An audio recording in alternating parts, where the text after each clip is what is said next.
Tens of thousands of Israeli protesters face the force of police. Parliament has passed a key element in a bill aiming to curb the power of the Supreme Court. Protesters are trying to stop it, but how much power do they hold? I'm Andrea Sankey, and today's newsmaker is Israel.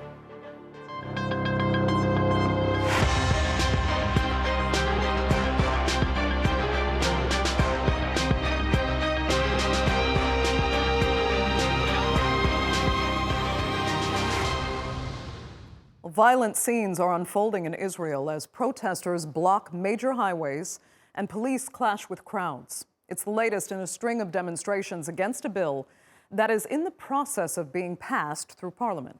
Now, the bill will curb some of the Supreme Court's power, and it's backed by Prime Minister Benjamin Netanyahu's hard-right ruling coalition.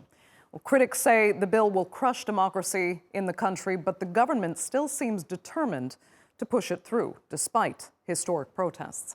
Let's take a look now at how they got here.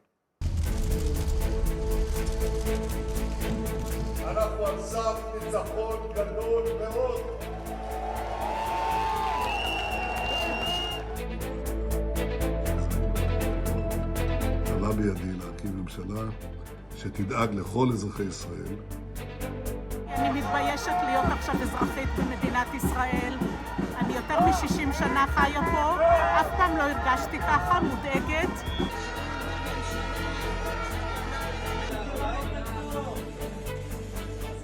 לשם כך אנחנו נביא רפורמות שיגדילו את המשילות ויבטיחו את האיזון הנכון בין הרשויות.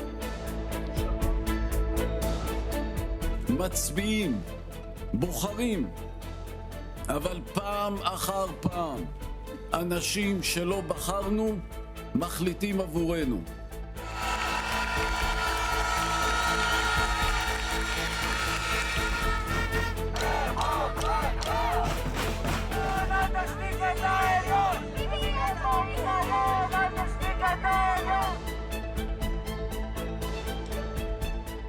Ich will nicht verhehlen, dass wir uns im Ausland Sorgen machen über einige gesetzgeberische Vorhaben in Israel. Zu den Werten, die uns verbinden, gehört der Schutz rechtsstaatlicher Prinzipien, wie die Unabhängigkeit der Justiz. Das war immer ein Aushängeschild Israels. למנוע את הקרע בעם, החלטתי להשהות בה' את הקריאה השנייה והשלישית של החוק במושב הזה של הכנסת. It's not a victory at all. This struggle will have to continue. He's just taking a break in order to come back stronger and to let the people, to send the people home. אם כן, להלן תוצאות ההצבעה, 64 בעד, 56 נגד. אני קובע כי הצעת חוק יסוד השפיטה, תיקון מספר 5, עילת הסבירות, התקבלה ותועבר לוועדת החוקה, חוק ומשפט. I want to save my country from a dictatorship. I think this government has no earnest meaning of reform of the judicial system. ואתמול בערב נחצה קו נוסף מצד הממשלה, שהם חוקקו עוד חוק שבעצם יאפשר להם לקבוע כל חוק שהם ירצו ולעשות כל מינוי שהם ירצו.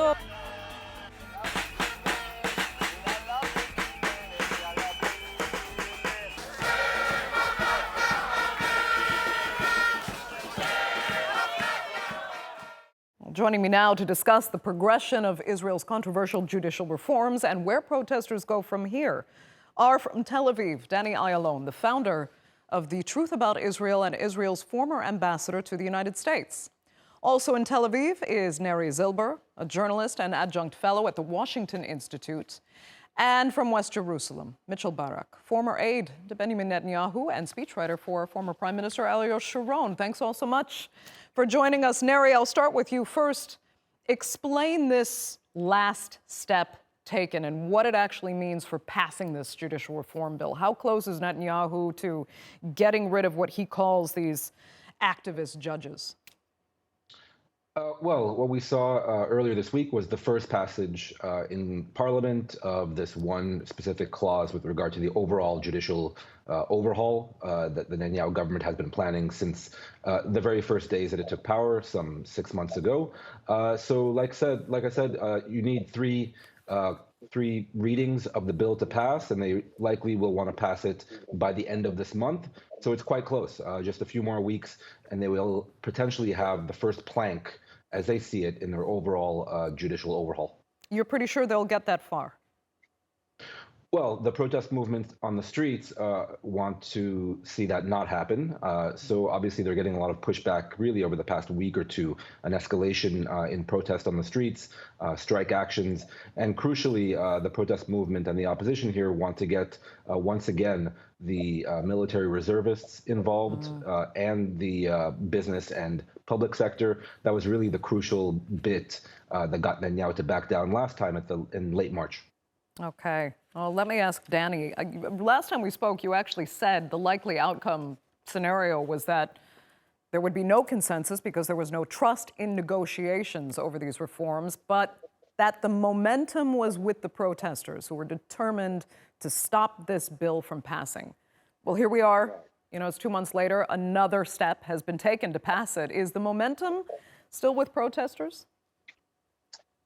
I do believe so. And the call, of course, is of the Prime Minister Netanyahu. And he's squeezed between his own party members, his coalition extremists on the one hand, and of course the opposition and the protesters, which are at least half, if not more, of the people of Israel. I believe that what Netanyahu, I'm sure, does not want this bill, but his political survival, his seat in the Prime Minister's office depends on his coalition members. So what it seems to me right now, that he is going to go through with the second and third billing, which would mean he's going to pass the law. However, he probably is banking, like has been done in the past, that this bill, if indeed the legislation is through, will be nixed by the Supreme Court. And I have no doubt that if bill, is accepted as it is now, it will be, and rightly so, canceled, revoked by the Supreme Court. And by this, Bibi can, on the one hand, appease the protesters, and on the other hand, keep his coalition when he tells them, it's not me, look, it's the Supreme Court. Very interesting. Mitchell, do you agree with Danny's explanation there of the political playout here, and that the Supreme Court, ironically, will likely get the final word? It's definitely an interesting take on things, and it could be very, very ironic and cynical, which is what Netanyahu loves to do. I even think at the end of the day that the pressure that's mounting on Netanyahu, both internally in Israel, through the army, with the United States, may make him pull back somehow. And I think the classic Netanyahu invented the thing called lose-lose. We've heard of win-win, which is it's good for both sides. Netanyahu has invented something called lose-lose, and he's done it throughout his career. He starts doing something until there's no benefit whatsoever. And he's destroyed everything in his path in order to get it through. And in the end, he bails out. So he doesn't get it. He's done all the destruction. The last few months in Israel have been devastating economically, for high tech, for unity, for religious secular affairs, the shekel, the army, the trust among people. So he's already ruined that. Now all that's left for him to do is not pass the legislation and lose-lose. Okay. Neri, let me come back to you, because earlier we actually spoke about the consequences of time passing. And I had suggested that, protesters could slowly be worn down, which could be part of Netanyahu's intention there, and then become less assertive in their efforts. And I don't know, while kind of sleeping one night, the government will have taken another step toward passing the bill, which most recently they completed the first reading. So step one done. Do you think that's in play here, or no, that there could be no strategy to just letting time pass slowly and quietly taking the steps needed so that Netanyahu gets what he wants? Well, I have no doubt that was Netanyahu and his government's intention and their plan to essentially lull the protest movement to sleep. And by the way, they're still trying to do that. They're trying to downplay the significance of this particular bill, the reasonability clause, claiming that it doesn't really do much of anything. So then you have to wonder why they're so intent on passing it so quickly. But regardless, that was Netanyahu's intent really from the moment he pressed pause in late March. The problem for him is that the protest movement did not play ball, and that they've done a really fantastic job of remobilizing the general public. And that wasn't a given. I'll just give you one example. 2 months ago, the protest movement had called a national day of disruption once again to protest against the government, and very few people came out. It was a flop. It was a flop. Nothing like the numbers we saw yesterday. And so what we've seen now, like I said, over the past week or two, is this re-energizing, remobilization of the protest movement, by the way, with a huge assist by Netanyahu and his government, not only passing this one particular bill in first reading, but also essentially leading to the resignation of the Tel Aviv police commander under very difficult circumstances due to political intervention in the work of the police, calling in the attorney general, the highest lawmaking official in the land, and essentially shouting her down very, very publicly in what was supposed to be a very private cabinet session. So again, Netanyahu and his government once again misstepping and underestimating the power of the protest movement, underestimating the power of the Israeli public. Then, Neri, what do you make of what Danny and Mitchell actually said was a possibility that all of this goes through and in the last minute, Netanyahu bails out, as he may have intentionally planned from the beginning? It sounds cynical, but it's possible, and that the Supreme Court could reject all of this anyway. Well, I hope so. I hope my two colleagues who are much more experienced than I am are laying out a realistic path. My fear, though, is that Netanyahu, like Danny said, is really stuck between a rock and a hard place. And if you listen to the actual senior members of this government, really over the past 2 or 3 days, they're saying not only is it imperative that we pass this bill on the merits, as they see it, in terms of the judicial overhaul, but now they feel like they have to pass it just to prove a point that they're still in control, that they still can govern without the actual protesters telling them what to do and what they can't do. And that in and of itself is a very dangerous dynamic if they're thinking that in those terms. Do you agree, Danny? Yes, absolutely. And we see that the government and the coalition mainly is doubling down. And basically what they do is they pander to their most extreme supporters. And this is what it seems like the dynamics here. If you look at the numbers are not with the government, because even, I would say, at least 15 or 20% of Likud voters are against this overall in terms of scope and in terms of the way it has been introduced. So right now it seems like it is the tail that is wagging the dog being Netanyahu, and the tails are the two most extreme ministers, or three, I would say, in the government, the two settlers and the one from the ultra-religious party. Okay. Mitchell, if the numbers are not what the government, as Danny has been saying, what about those Israelis who are fed up with the protesters? You know, some of them label the demonstrations themselves as a form of violence. How significant are they? Well, I think there's two camps here. First of all, I mean, we saw the last time we really saw protesters like this was during the Gaza disengagement under Prime Minister Ariel Sharon, which and I must add, Netanyahu voted for the disengagement 3 times in the cabinet. Although he says he's against it, he voted for it. So we saw this level of demonstration as far as blocking roads. People were very, very much against it. It's illegal. They should be prosecuted. The police were very serious about it. But that's also because a lot of people didn't necessarily like the settlers. They have a very bad rap here in Israel among a certain segment of the population. So that played into it. That these are people that are, you know, they're settling. They're taking too many resources from the state. The thing here is, the interesting thing here is, if you look at the protesters, these are not political hacks. These are not people with criminal records. This is the elite. These are the most educated, most best employed people, professionals, young students. This is, I think, the cream of the crop of what we have in this country. And many of the people that airports, for example. Okay. So there seems to be more tolerance when people block the roads that there wasn't, 20, however many years ago for the Gaza disengagement. But I think it is wearing thin for some people. I'm not understanding the point of blocking the highways and the trains or the airports or closing it down.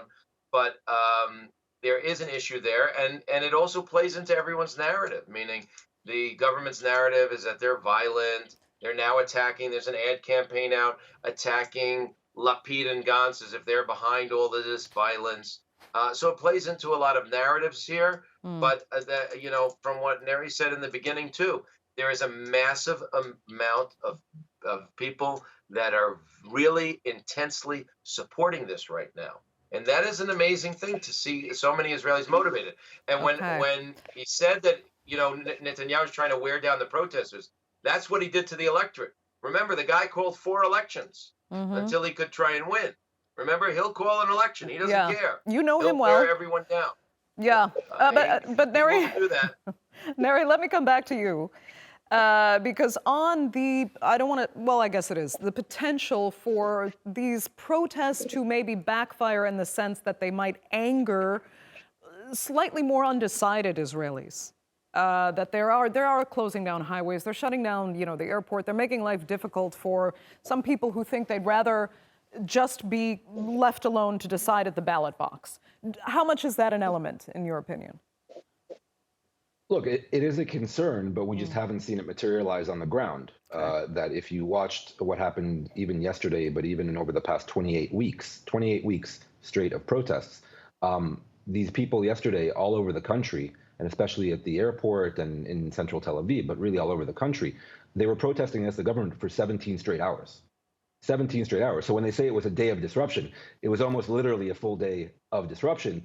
And disruption is the key point, that they're not very intentionally, they're not going out and just standing around with their flags, asking the government to stop what they're doing. They're demanding it, and they're making it very clear on a national scale and also to get media attention, and by that get greater public attention, that they mean business and that the majority of the country is with them. And I should just mention, in terms of violence or nonviolence, I was on the streets and have been now both yesterday and over the past 28 weeks. This is not only the most peaceful protest movement in Israeli history, it might be the most peaceful protest movement in maybe global political history. I mean, really, these people go out and police officers, unarmed sometimes, or definitely without any riot gear on them, just walk around. Nobody is at risk from the law enforcement side. This is really very peaceful, nonviolent, but they do want to make their voices heard very intentionally vis-a-vis this current Israeli government. Okay. Danny, let me come back to you and talk a little bit more about the political dynamics here, because the opposition, Netanyahu's government accuses them of being completely inflexible and having really derailed any chance of negotiating a new bill that would be more, conciliatory to everybody. Do you think the opposition potentially could have been more flexible in those negotiations? Because if there's nothing new negotiated, Benjamin Netanyahu is going to try to force this bill through, if he can, in the purest form. I know you think he might bail out at the last minute. That's a theory. But if he doesn't, and he does push it through, it's going through the way he wants it. Yeah, well, I would say that the opposition, actually, they did go to these negotiations despite the pressure from the demonstrators. The demonstrators do not have any shred of confidence and trust in this government, and not in Netanyahu himself.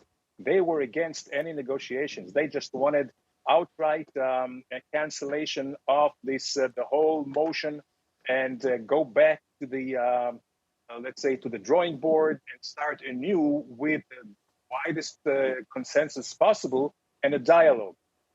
So this, the opposition leaders, actually, they took kind of the middle of the road. And they did try to give the government the benefit of the doubt, but it seems like it did not work. And actually, it was another ploy by Netanyahu and the government to, as my colleagues say here, to kind of play down everything, to maybe lull to sleep the demonstrations and try to sneak in and get a salami pieces instead of a one big juggernaut. Okay. There's also the issue here of all of this mess created playing into the economy. Mitchell, are you concerned about the unintended economic damage the situation is actually doing to Israel when the shekel is already struggling? You mean as a citizen or as an analyst? As a citizen and an analyst, actually. Oh, I gotta tell you, I've never been more pessimistic since I've been here, more than 32 years.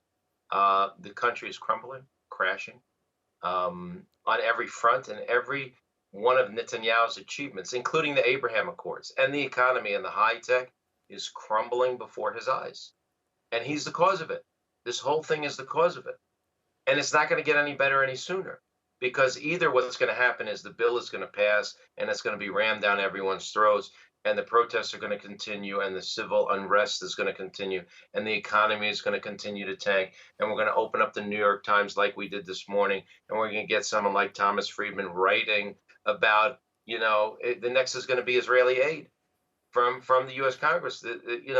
We're in a slippery slope here. The Prime Minister of Israel, who knows President Joe Biden for 40 years, can't even get an invitation to the White House.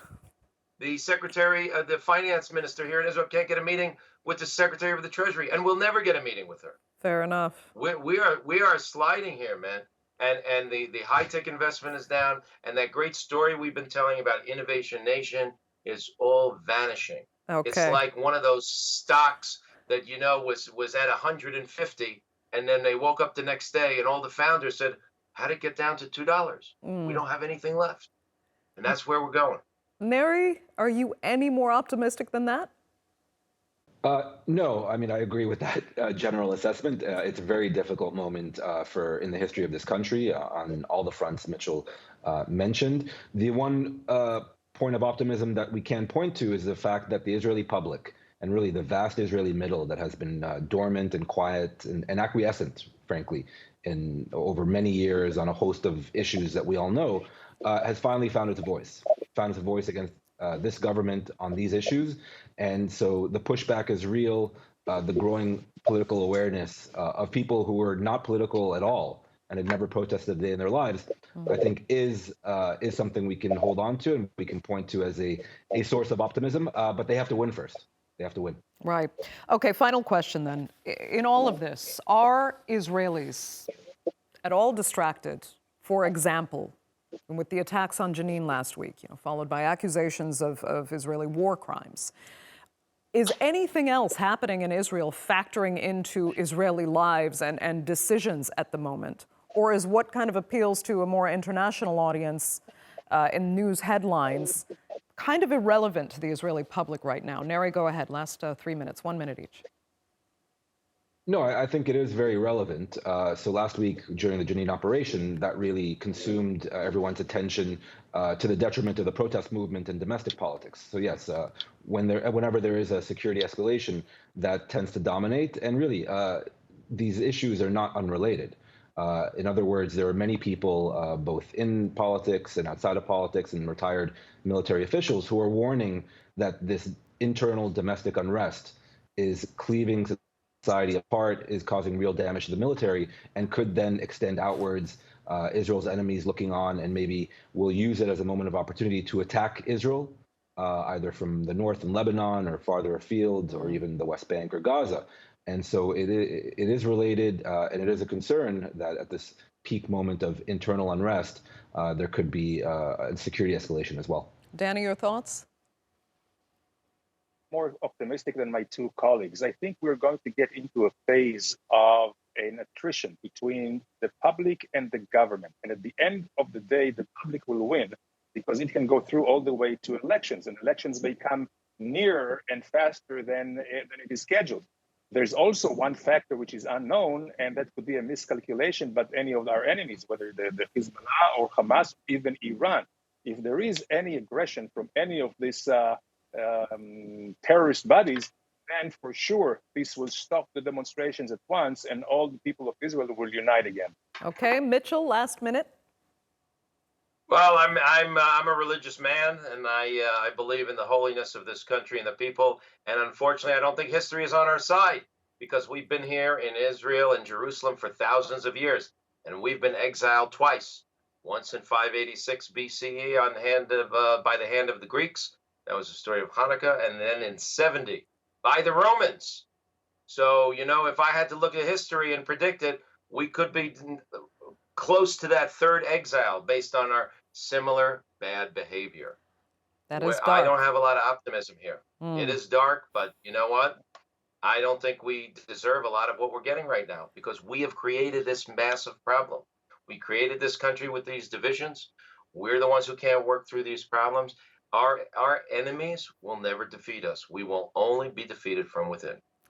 Mitchell Barak, that will have to be the last word. I'd like to thank, really, all three of my panelists, as always, so much for being with us. Fascinating discussion. And our viewers, of course, for tuning in as well. Remember, you can follow us on Twitter, and do be sure to subscribe to our YouTube channel. I'm Andrea Sankey. We will see you next time.